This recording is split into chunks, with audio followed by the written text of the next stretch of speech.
You're listening to the Arrow of Time right here on the Musings of a Geek podcast network. This is a unique episode for us because usually Joseph is here, and so you were replacing Joseph. Huzzah! Yes. But every episode's unique, really. Every episode is unique. Like a snowflake. It is. A very dorky snowflake.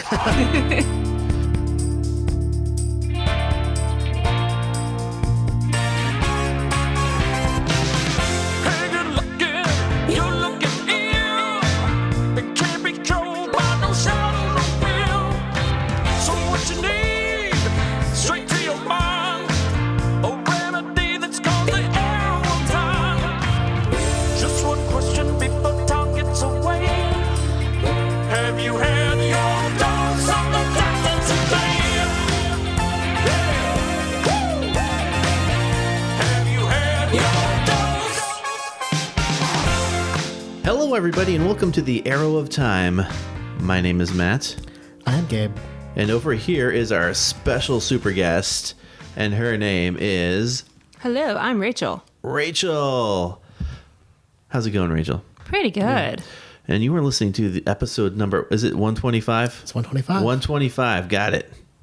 Awesome. Well, welcome and cheers. Welcome cheers. And cheers. Welcome to the podcast. Blink, blink. Na zdraví. Yes. What is that? Check. Checkmate. Czechoslovakian for drinking. Yeah. Is it's it kind of like Prost or whatever the Russian one of it is. Na zdrowie, which is just cheers. That's awesome. Get a little culture here on the Arrow of Time. Around the world. Yes. So Rachel is a friend of mine, a personal friend of mine that and this is actually something that I actually felt emotion about one time. I think we've been Whovians, I can say that word, for a goodly long time. And then I remember, I feel like I know I wasn't the one who brought you in to watching Doctor Who. I suggested it for a long time. You're like, you did. Yes, yeah. Yes. And then finally, when you did, you got into full bore Doctor Who.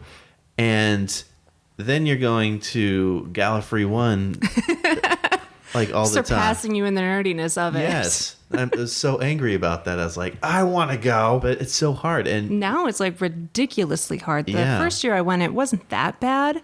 You just had to be, kind of like Comic-Con, just kind of be on it. Yeah. Just be like, oh, tickets are available. Boop, boop. Oh, yay, ticket spot. Thanks, Internet. And now it's ridiculous. yeah. So I'm not even going this year. But so, what is Gallifrey 1 like? What is it like? So if you've ever been to San Diego Comic-Con, it is nothing like that. Yeah. It is a very intimate baby con, which is quite nice, just in that there's not very many people. There's only a couple thousand people. You mostly just hang out, drink upstairs at the bar with people. They've got panels, which usually they're really fun because they get a very good crew and a very good selection of the cast and crew and people from Doctor Who and Torchwood to show up and do really fun panels. And even they get a lot of people in general sci-fi that aren't necessarily in Doctor Who, but there was a NASA panel. There was Nichelle Nichols was there.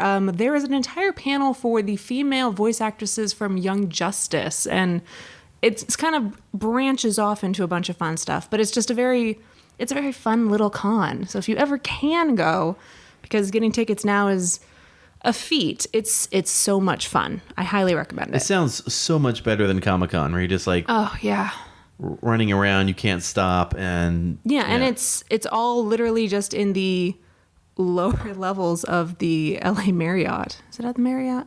Whatever one of those hotels is. It's just we take over the lower level and we take over the bar and the lobby. There's after hours is lobby con, where you're just all up there or in karaoke or a dance party downstairs. It's one of those all night cons. You got to have the energy to go all night partying. But you're partying with the actors, and John Barrowman was running through the lobby multiple times on this, just having a blast. Was he clothed? Yes. Scott was close behind making sure of that, but I hear he likes to get buff. oh yeah. Except for apparently they're at Heroes and Villains Fan Fest in New Jersey this past weekend, but they got snowed into the blizzard. Nude Jersey. Lots of fun times. Yes. Oh, John Barrowman. I feel like he would be quite a party animal to have at these conventions. He has a lot of stories. A lot of stories. They gave him just an entire panel to himself, and all he normally does at his panels is he just has people ask him questions. There's no rhyme or reason or thing to it. He's like, ask me a question and I will tangent off of that and just talk and talk and talk. A lot of them are just all of the dirty, terrible jokes and pranks that they played on the set of Torchwood and Doctor Who. And those are amazing. How much dirtier could you get on Torchwood? Well, because according to him, Doctor Who was not his show. It was, when he was on it, it was Chris's show or it was David's show. So he was never the instigator, but Torchwood was his show. So they got away with so much. What it would be like to be the fly on the wall of all that debauchery. According to a lot of the actors, the crew hated them just because of the terrible things that they did all the time. Barrowman is again pantsless. Yeah, there's many stories about that too. But good times. Good times, yeah. So I've always been kind of a little jealous of that. I'm like, ugh. But it was quite nice then because my roommate got me to start watching Doctor Who about 3 years ago now. 3 years ago. Yeah, 3 years ago now. And I know I consumed it within 2 months, of just from Eccleston up to, where were we at that point? Somewhere in Matt Smith at that point. And it was really nice coming to work because you'd be at work in the booth and then I could just flail and be like, all these things, don't tell me anything, but all these things. Was Heather watching it before? No, we got Heather to watch it a little bit afterwards. Okay. Yeah, and Aaron. Yes, because she was all about Sherlock. Mm-hmm. And so I said, if you like Sherlock, you're gonna really like this show. Heather has also been on the podcast. One of the time and a halves we talked about David Tennant. I think she was part of the podcast that was probably 2.5 hours. Oh goodness gracious! Yeah, it was ridiculous, but it was a legendary podcast. We've had a lot of people in the just kind of swimming around the arrow of time, trapped in the cogs of the literal watch. You're mixing metaphors. I really am. Yeah.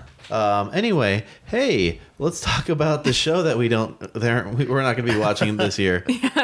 We'll have one. We'll have one. Yes, I can't believe that the next episode of Doctor Who is the Christmas episode. Yeah. I'm kind of bummed about that. Still sooner than Sherlock, but... Yeah, it's becoming Sherlock now. What is Stephen Moffat doing? I don't know. Literally now, what is he doing? Well, the rumor is that he's working... They're going to produce both Doctor Who and Sherlock this year, but they're just holding it till next year to air. So they're finished with the episode, or they're going to be finished. They haven't started yet. Yeah. Yes, they will have been finished with at least some of the episodes, and they're just going to hold them. Why?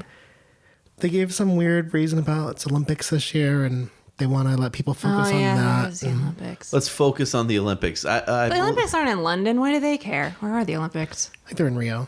Rio. But when the Olympics were in London, then it was like Doctor Who all day. It was season 6. I'm still very angry that they didn't, just for continuity and stuff, get David Tennant to run the final leg. Because, come on, that would have been probably one of the best things I could have ever seen, happen. It's got to be an alternate timeline or alternate universe. That would have been great. See if we can sync up realities here. Reality to one of Britain's most popular TV shows. Let's go. Got to do it. David Tennant's got to do it. It's he would have done it in his heartbeat. Probably. Oh, yeah. He's yes. Of course. I don't understand what the whole reasoning still is, unless all of a sudden the Olympics became really popular. Or Doctor Who has sank that much. Well, the BBC controller was talking about wanting to save up a really special event for 2017, and it would be more diluted since it's already a big year for Britain this year. Right. It sounds like poppycock. Yes. It's not that I'm keeping very much on British politics, but what else is happening this year? We don't have a royal wedding. We already had the royal babies. What else is happening, BBC? Come on. What I would like to think, because we've made no secret that Moffat has had a lot of ups and downs. Yes. So if he really is going out, which apparently, it's already been announced, so It was all a ploy. Which it is funny because everybody is kind of all up in arms about it. I actually did a little Periscope before this. Oh. Just kind of asking people. I think I got like, 1 or 2 people in a conversation. But thank you, those 1 or 2 people. It was actually the first Periscope I did as the Arrow of Time podcast. I usually do them at my personal Twitter. I just said, Moffat is getting Chibnall to replace him and all that. And then somebody just kind of like wrote in there like, isn't this old news? Which is funny because, yeah. I just heard about it like 2 days ago or whatever. I mean, that's how fast things are. But also, this isn't like people are being affected by it, but it's really not happening until like we don't have to worry about Chibnall and how he's going to be as a showrunner until like 2018. Mm-hmm. Not like 2018. Actually 2018. Well, I started to write a Facebook post with the news article, and I started writing, the good news is we have a new showrunner. The bad news is we have to wait till 2018 to decide we hate him too. Yeah. But then I ended up deleting that because that might be a little too divisive for some of our fans. But. Oh no, there's a hashtag that says get Chibnall out or something. Like already people are trying to oust Chibnall. Give the guy I'm of the camp of give the guy a chance. I mean, we don't know how he's going to do. He could be brilliant and could really pick up some of the momentum that the show has lost a little bit over the years, or it could be bad. And considering Doctor Who's now become such a huge international phenomenon, I don't think BBC will keep him on if it tanks. Right. Or if he takes it in a bad direction that they don't like. Like, it's not just a fun little indie show anymore. This is a huge international show. Right. But I think the nature of the internet today is it could be pretty much anybody in the chair, and people are going to hate him. Oh, yeah. So that's just the way things work now.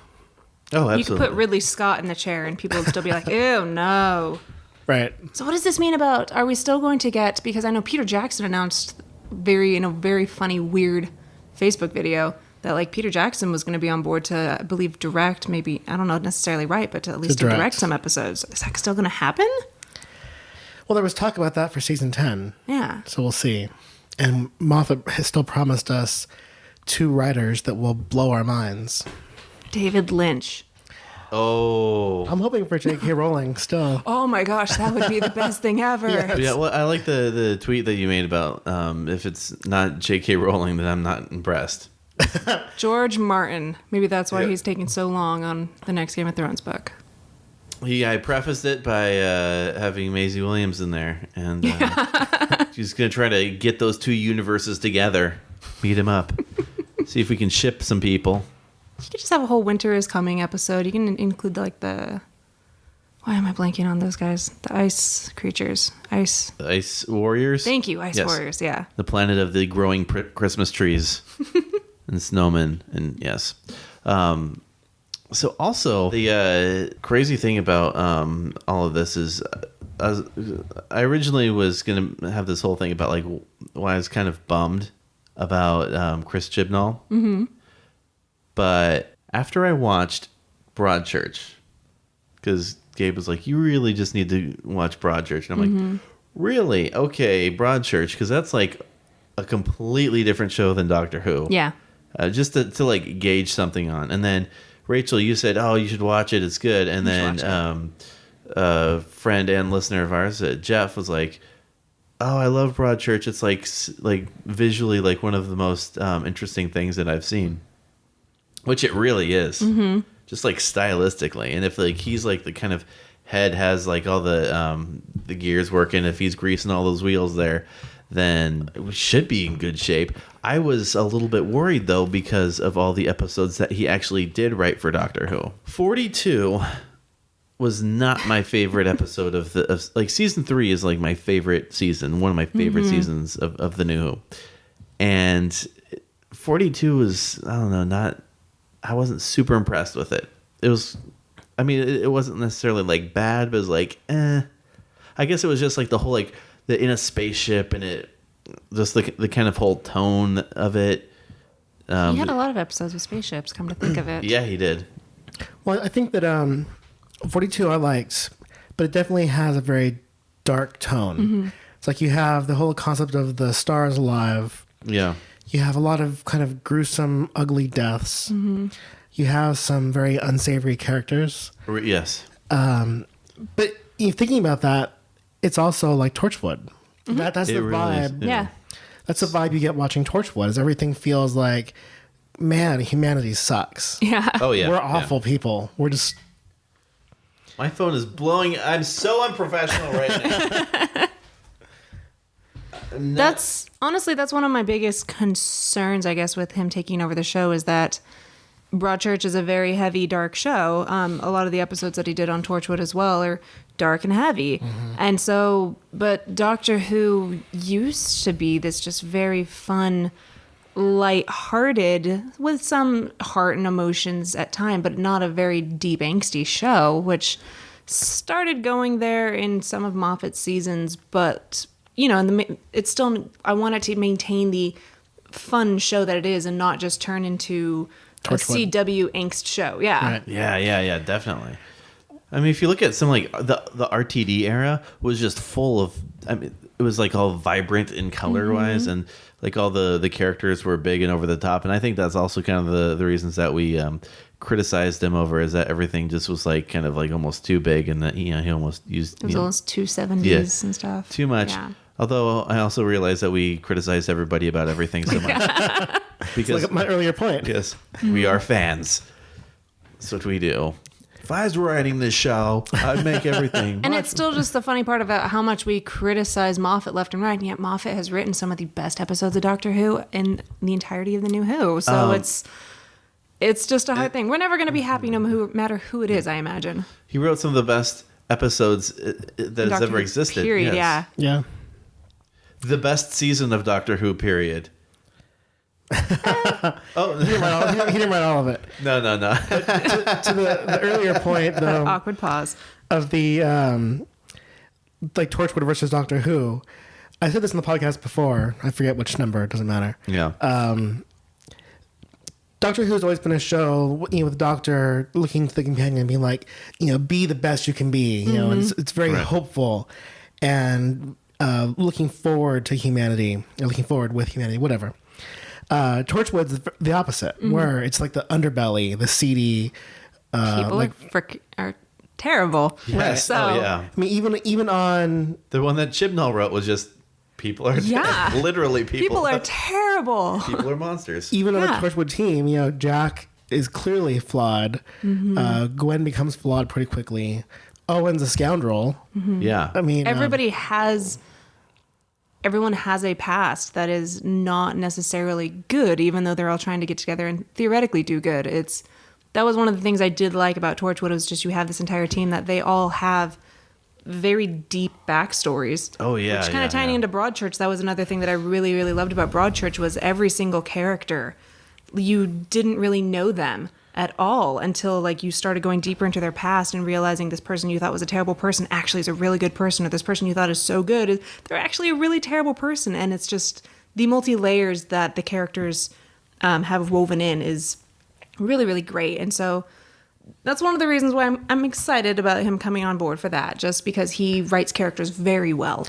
Oh, yeah. and I appreciate his characters as well, because I'm definitely somebody who I like character dramas. I like that kind of depth more than sometimes plot even.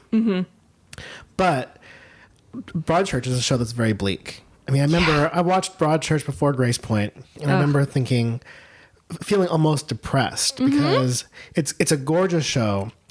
The actors are incredibly talented. The writing is incredibly good.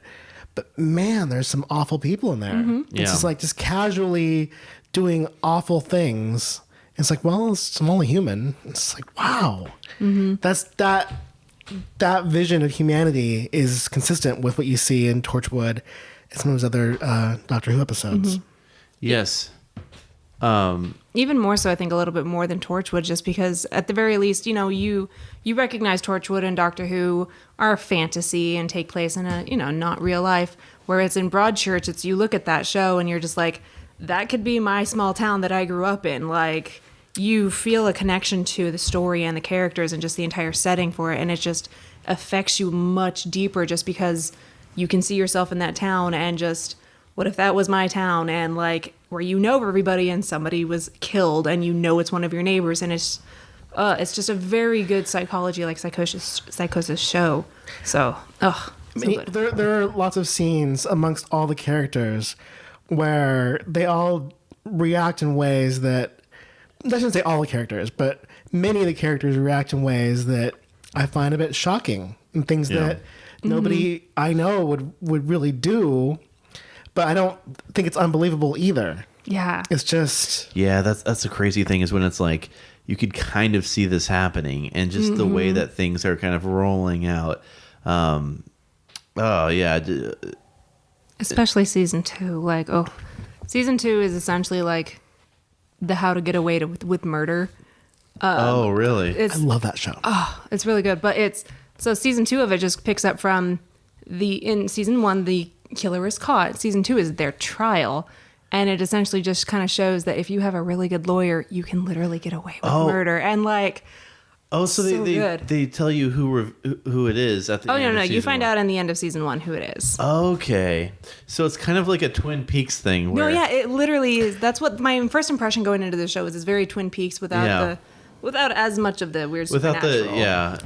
But very Twin Peaks vibe. But there is another crime that they start investigating in season 2 as well. You have the dual trial versus still out trying to solve a crime happening. But they do kind of have that, like, instead of the log lady, it's the guy who talks to spirits. Oh yeah, I forgot about that guy. I kind of like I made that connection on my own. No, but I was watching this. I'm like, wow, this is super Twin Peaksy. It's like, I mean, just like kind of change a couple of the things of Broadchurch. This is kind of becoming a Broadchurch podcast, but whatever. What are we going to talk about? It's tying back into all the things that Broadchurch did well and did not do well, and what the person who wrote Broadchurch will be bringing to Doctor Who. So there you go. It works. Yes, this is really a Chris Chibnall episode, because he's going to be our new Lord and Master. The King. Long live the King. Our new Davros. Oh, yes. Our new Davros. And so, oh my gosh, can you imagine Chris Chibnall writing Davros? Oh. Like, so much, just kind of like what Stephen Moffat did with it. Did Moffat write the most recent episode with Davros? Yeah, he wrote the opening story. Yeah, I really liked that one until the end. But like... The Witch is Familiar? The Magician's Apprentice and Witch is Familiar. Going back and watching it, I enjoyed it. I don't think I enjoyed it that much the first time going back and watching it. I was like, this would have been better maybe as one episode. And they just like kind of cut out the fat. Yeah. There's a lot of that in the last season. A lot of last season, especially because so many of the episodes were two-parters and they did not need to be two-parters. Yeah, absolutely. But yeah, just I've just been noticing like the way that Chibnall is writing things. And I didn't want to watch Broadchurch originally. So I was like, peer pressure. I was like, I don't want to watch a bummer. Usually, but it's so good. It's so compelling. And like instantly, one of those things I just started like kind of picking up. Like also, I didn't want to watch Downton Abbey originally. So I'm like, oh, it looks so stuffy for me. You like Downton Abbey. Now you do. Yeah. I started watching it and I was just like, binging it. I love Downton Abbey. So I guess, what other show's next? Because I'm going to finish this in a couple days. This is 16 episodes. All of Broadchurch is 16 episodes, right? And then comes the question, are you going to watch Grace Point? Oh yeah, that's right. Got to watch Grace Point. It's worth it just for David Tennant's awful American accent. Oh my God. We're going to find them. Yeah. Oh, poor baby. I wonder what it's going to be like, or what it was like for him to say all of his old lines in a weird American accent. I don't... So this segues into my biggest fear with Chibnall is that he's going to Grace Point Doctor Who. And that, in my opinion, we did not need Grace Point. I don't know why they made it, unless their whole reason was they wanted to just put it on an American network. But if you just wanted to do that, just partner up with a network and just let them show Broadchurch. I don't know if it was just they couldn't feel like American audiences could connect to a story about Britain, or if it's just a lot of people... I know a lot of people have a hard time understanding the accents, like... Ugh, Grace Point made me mad. Well, our very own Stephen Moffat had a similar situation where his coupling was remade for American audiences. Which I thought was funny because coupling to me was just a British Friends. Well, no, but the That's really what it was. I mean, they're pretty side by side. the American coupling also was pretty much scene by scene. The same jokes, Oh, same yeah, no. lines. It's staggering that they think that Americans just cannot watch a British show. I know.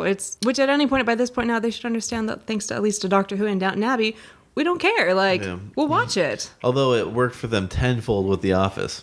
Yes, that is true. So, one of the things about Chibnall, I think that's worth noting, is that he is a police procedural kind of guy. Yeah. He got his start with a show called Life on Mars. I shouldn't say his start. He got his start on some other show, not police procedural. But Life on Mars was one of his early jobs. Then, while working, I think around the time of Torchwood, he started doing. He was the showrunner and head writer for Law and Order UK. Oh. And Broadchurch is a police procedural. Especially Yeah. season 2. Especially season 2. And even Torchwood kind of got that same element. And he wasn't just a writer on Torchwood, he was also the head writer and co-producer of Torchwood for the first 2 seasons. So he clearly comes from that background. And the sci-fi thing is he's a lifelong fan, but it's not really his preferred playground. Well, then I guess the next question is going to be: is how many episodes is he going to write of Doctor Who? If he's just going 8, I'm going to be mad. I want to get those extra 4. Or 5 or whatever. And the other thing about him that I noted is he seems to have very short tenures. It's like he only stuck around for the first 2 years of Torchwood. He only stuck around for 1 year of the Law and Order show. Well, was he show running these or what? He was, I believe, just a writer on Life on Mars. Okay. But he was the showrunner of Law and Order UK and head writer. I'd like to think that Doctor Who, being the showrunner of Doctor Who, changes people. Unless he's going to jump in there and jump out. But Well, because I mean, he's entering his 3rd year of running Broadchurch. So. oh, they're doing a 3rd season? Oh, yeah. Oh. So we'll see. I don't know. Like, it might be interesting to just have somebody run the show just for a couple years and then just continue to hand it off. Just maybe he's of the opinion that it's you want to keep the blood fresh. Like, you want to keep getting Yeah. new minds in it. You don't want it to start dragging down a bit. You don't want to do what Moffat did with it. Yeah. Yeah, I've seen showrunners get a little bit George Lucas-y. Oh, yes. Namely, George Lucas got Yes. George Lucas-y. Chris Carter. Chris Carter. Oh, yeah. I'm interested to see the new one. Just there's a new episode tonight of the X-Files. Me too.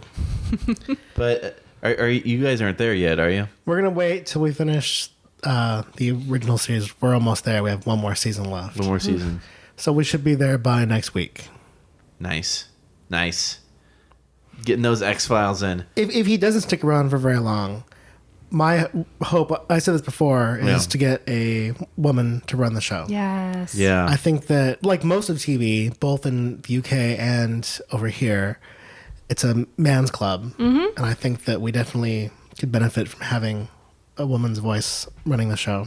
Definitely. At the very least, just continue hiring really good female writers and producers and everything to just kind of And yeah, help like keep going the show going. the one the writer that they hired on this last season, who wrote some stellar, or did she just write one episode or did she write a couple?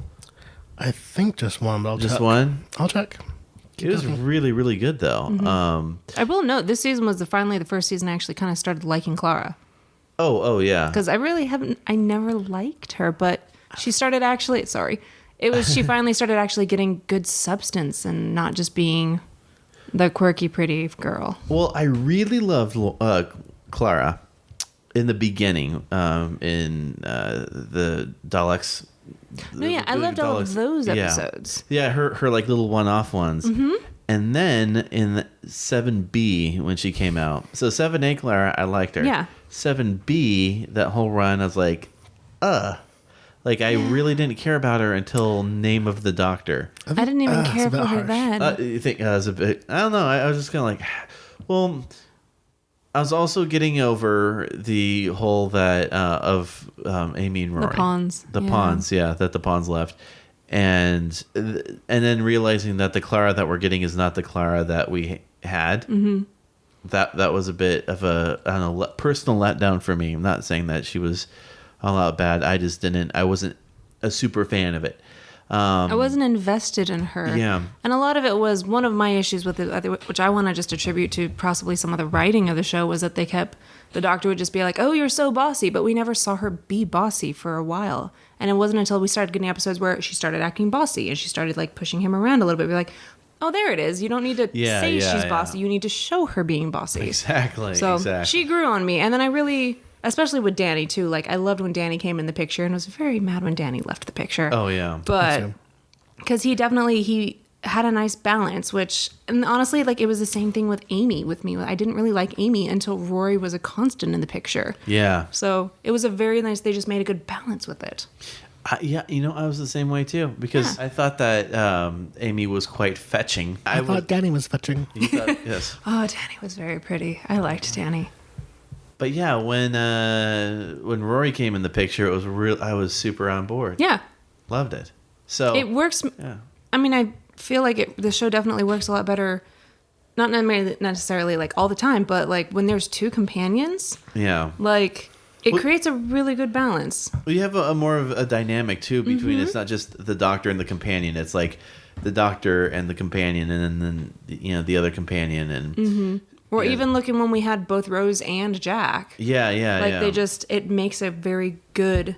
3 is a good number. Like. Because they can like the power of 3. The power of 3. Like it's a very good balancing act. And I think too that they can kind of converse with each other, and then it's just that whole like other added relationship where there's other things where it's not just. Because right now it is the Doctor and the companion, or always was kind of like here's the Doctor and the companion, and it's always about the Doctor. And then when you have a companion, especially somebody who's like invested like in a relationship, then it's like, okay, well Rory was clearly not along for the ride because of the Doctor. No, yeah, he was there just for Amy. But because of Amy. Well, by the end though, he was. Yeah. And that's what made it touching, when for the longest time he was like berating the Doctor, he was jealous of the Doctor, and in that very last little half season, even when he heard the TARDIS, he got excited. It's like, 'cause there was that one episode where you see him sitting around kind of bored, and then they hear the sound, and they both kind of light up. And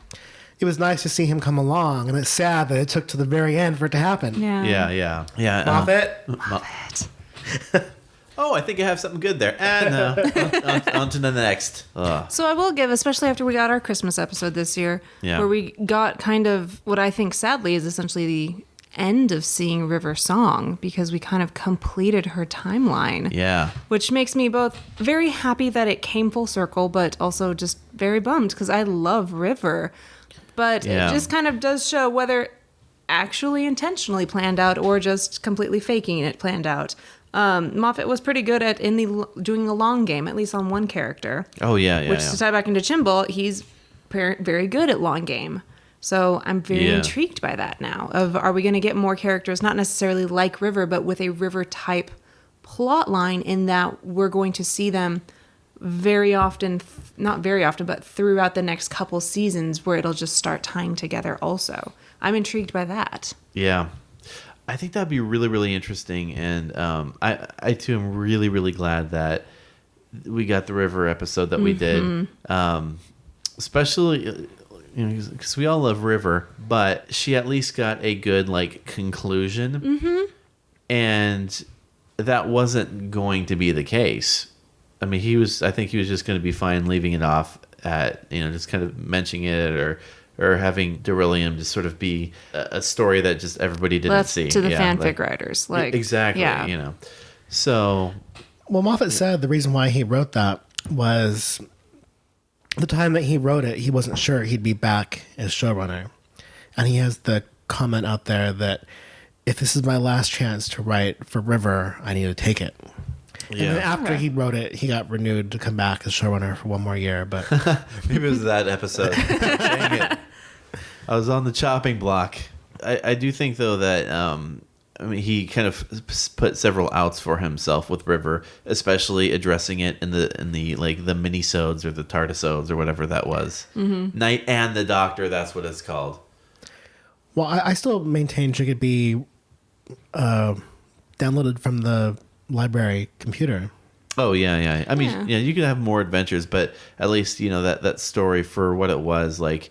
It concludes what we see of her going back into the library. Immediately after the Christmas episode, I went back and watched Forest of the Dead. How was that for you? Oh, I cried so much harder, like, especially because so many of the things that were just what sounded like Capaldi quips were complete tie-ins, where as she, in Forest of the Dead, where she essentially had already chained David Tennant up, she said, you showed up with a haircut and a new suit. Yes. And then, like, in the Capaldi episode, like, he's just like, I got a haircut and I have a new suit. And I was just like, oh, you guys. Like, Yeah. I had to silently, like, just tiny little bit applaud Moffat and be like, good job for at least going back and rewatching your previous episodes to know what they said. But, No, I actually, hurt. I didn't care for that episode, the library story, that much originally. Yeah, it was very weird. I was like, okay. But then once you get to meet River, like, later on, then it just becomes, it hurts. Well, and the big thing is that I think watching that story, I talked a little bit about this on the Periscope, but a little behind the scenes stuff. But when you watch the episode, it's best watched through the eyes of River. Mm-hmm. It's really River's story of this is the last time, or this is the first time that the Doctor doesn't remember her or doesn't know her, and how it affects her. And watching it, the way that it was released, kind of how we're meant to watch it, we're just like, well, who is this person? Like, I don't care about River. I don't care about this archaeologist person. I care about David Tennant, or I care about the Doctor running around and doing things with Donna. So the original story for me was a little bit of a loss, and then going back and then watching it, having this whole history of River, and then going back and watching it, and you're like, oh my gosh, right in the feels. Yeah. Being punched right in the feels. Joseph isn't here, so I can say things like that. I say those all the time. So. Yes. And we'll have fan vids and The fan vids, yes. So going back to the Chibnall episodes. Yes. What did you guys think of Hungry Earth and Cold Blood?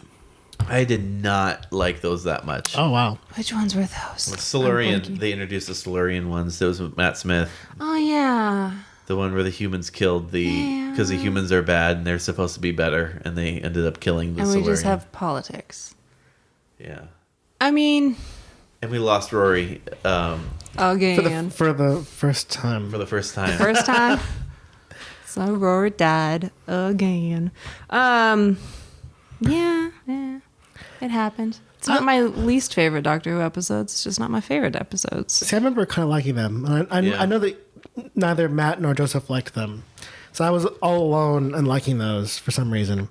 But I think, again, for the same reason why the other Chibnall stuff is good, is it kind of examines bad people. Mm-hmm. Not just Silurians, but there's people. A theme. There's a theme that Chibnall has. Because like, I can't remember the character's name by any long shot, but there was the woman that was supposed to like not hurt the Silurian that came up.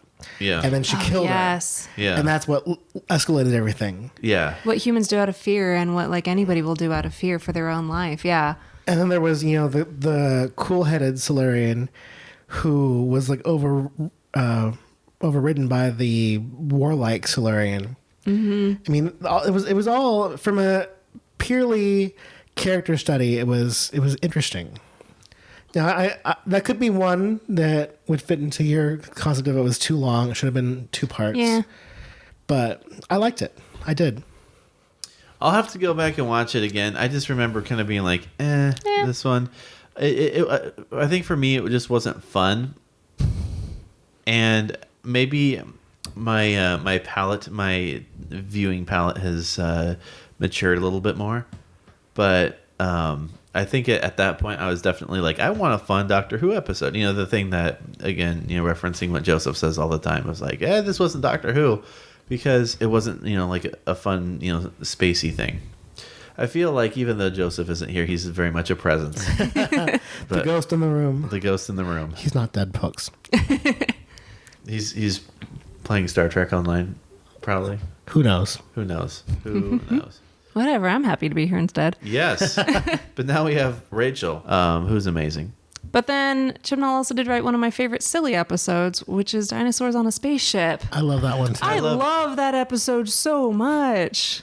Yeah, I mean, Dinosaurs on the Spaceship is reason enough. It's silly, but it's still, again, you look into how terrible people are, but it's silly and fun. And the doctor's riding a Triceratops around on a spaceship. I mean, how can you not love that episode? Dinosaurs on the Spaceship, I feel, in the cuckolds of my heart, is his like, yes, see, I can definitely write for Doctor Who because this is a fun romp. Anyway. So it was a fun romp, but it also definitely had its dark side. Yeah. It totally did. The way that Solomon wanted to kidnap Nefertiti. Yes. Yeah. That was pretty awful.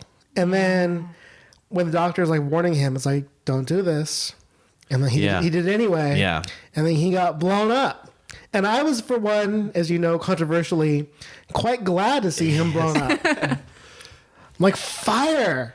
I remember being more heartbroken over that Triceratops getting killed or injured than like Rose leaving first, like in the first season or something like really? that. Well, I didn't like Rose initially. Like I came to love Rose, but I remember being so heartbroken that poor Triceratops got shot. Oh, yeah. Why would you do that? They're dinosaurs. Why would you kill a dinosaur? But yeah, again, David Bradley on that was just... he was so good. He was so good. He was so bad. He was so good. He was so amazing. I love David Bradley. Yeah, but like everything about... And of course, that was the first episode where we meet Brian Williams. Yes. Oh, Arthur Weasley. Yes. He was amazing, and it does show that Chibnall can do some humor, even if it's not... Because Moffat can be like actual laugh out loud funny. Chibnall's humor seems a little bit more subtle, but like there was Brian had the trowel. Yeah. This is the trowel. Yeah, that was good. Yeah. Oh man, there's so many good things in that. And I really, really enjoyed that episode. It was fun, and it gave me a little bit of faith because as dark as Chibnall usually gets, because he's not one to write a lot of like good, fun, happy things. As dark as he gets, he also does have a side that's a little bit funny. And whimsical and I'm so glad that episode came about. And I'm so glad that Power of Three came out. Because that was also, I mean, it wasn't as like fun and whimsical as Dinosaurs on the Spaceship, but it definitely... Power 3 was the one where they were stuck on Earth waiting for the cubes to open, right? Yeah, that one was just fun. It was fun. Until it got dark, but it was fun. Especially watching the cubes, that whole like little scene in there. Yeah. Well, there was the funny scene when the doctor's bored and he's like gardening and painting and ping pong, everything. No, he's playing the Wii or something like that. Yeah. Oh yeah. Yeah, he's doing a lot of crazy wackadoo stuff. And then, was Brian just in the TARDIS watching the cube? Yes. Like that's all he was. But yeah, I mean, that was probably... It was a gorgeous episode. It did so many great things. And that's one that, as we've said in the podcast before, should have actually been 2. Mm-hmm. That ending was so rushed that I think that the only complaint I ever hear from people about the episode is, oh my God, that ending, what happened? It's like, solved. Yes, solved. We've got 5 minutes left. Go. Yes. I feel right now, I'm very much pleasantly accepting of Chibnall coming on. I think that he's going to bring a lot. I'm super intrigued by who our next companion's going to be. I really want a dude companion back too. As much as I love having women on the show, I miss having male companions also. Can I just get a Christmas episode with Jack Harkness interacting with Peter Capaldi, because I need that to happen. Yeah. So who knows? The one thing I will be forever angry about, especially now that Clara is gone, is that in this entirety of Clara teaching at that school, we never got to see Ian Chesterton. Oh, yeah. I will be so forever angry about that, because that would be the perfect setup. That would have been amazing and perfect, and William Russell is amazing and perfect, and I would love to have him come back, and he never did, and I... Like if he was like the dean or something? Well, because He was. According to... They showed it in the Day of the Doctor. Yes. Yeah. that little board of whatever the school was called, Coal Hill School, and it Yeah. said like director of the board, like I Chesterton, and I was just like, and I remember freaking out and flailing, and then just being like, oh, this means we're gonna get an Ian cameo, like we're gonna get an Ian cameo. Oh my god, you guys, and it never happened, and I will forever be mad about that. Letting us down, Moffat, again. But where's Susan? Will we ever see Susan again? Come on. I know. The actress really wants to come back. She's just like, heck yeah. I think probably one of the biggest things that 'cause Moffat's always making me angry by you know where he takes the show, and then once he does something that's really really good and puts all my faith right back into Moffat again, like with this Christmas special, then he goes and I'm leaving. Like, I don't know how I feel about that now. Stop doing this. I hope he takes this time to make a very very good solid last season and then end on a high note. How about they film like 4 seasons of Sherlock in one go so we don't have to keep waiting so long. Yeah. But yeah, I hope for his sake, because again, Moffat, for as much credit as we give Moffat, like Moffat has given us amazingness. He's had his good moments, and his bad moments, but so far a lot of them were very good. So I hope he at least goes out with a good bang. Yes. Sure. I hope he doesn't go out the RTD way. Just saying. Yeah. That was Chungus. Yeah. So I have one last little crumb. Yes. So if anybody wants to watch Doctor Who on Netflix, next month it's leaving Netflix. Leaving Netflix. So Wow. get your binge watching on if you've not caught up yet. Is it still on Hulu?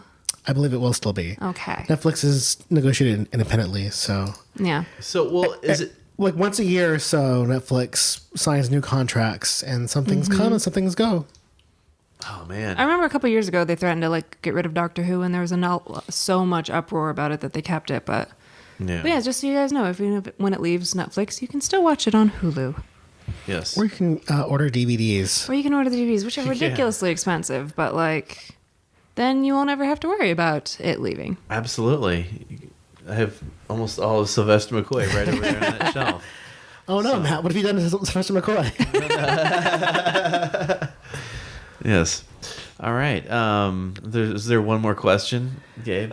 Do you have a HooTube, Matt? I do have a HooTube, in fact. By the way, this is the ending of the podcast, Rachel. I kind of figured that. Yes. This HooTube, it comes from YouTube user Vordeal.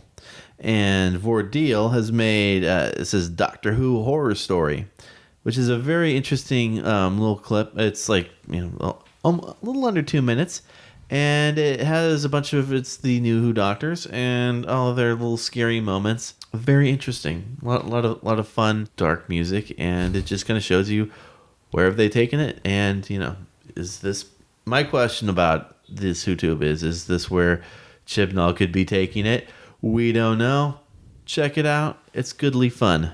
Yes. Goodly fun. Goodly fun. Goodly fun. And check us out. You can check us out at AOT Podcast. It's our Twitter. You can hate tweet us. We have somebody who's hate listening to us. Aww. And I think that's so nice.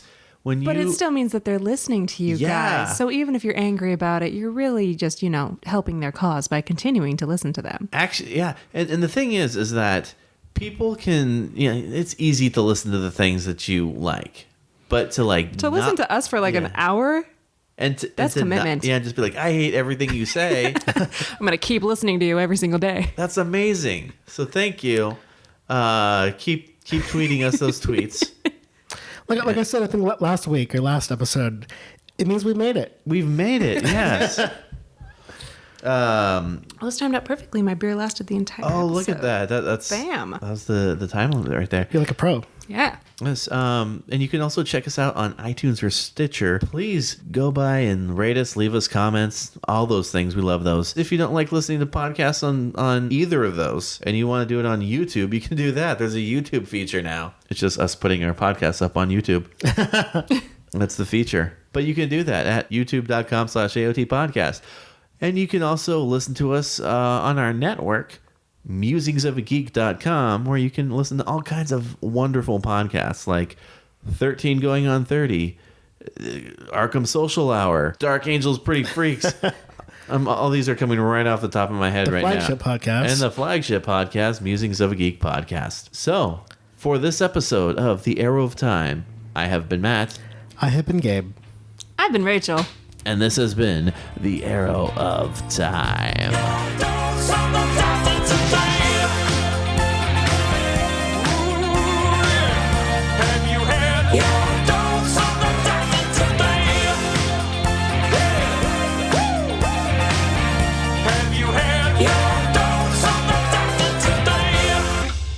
I guess the out wasn't exactly hard, but it was close, right? Yeah, close-ish. Yes. Close-ish. You are now leading the world of Musings of a Geek podcast network. Stay geeky, my friends.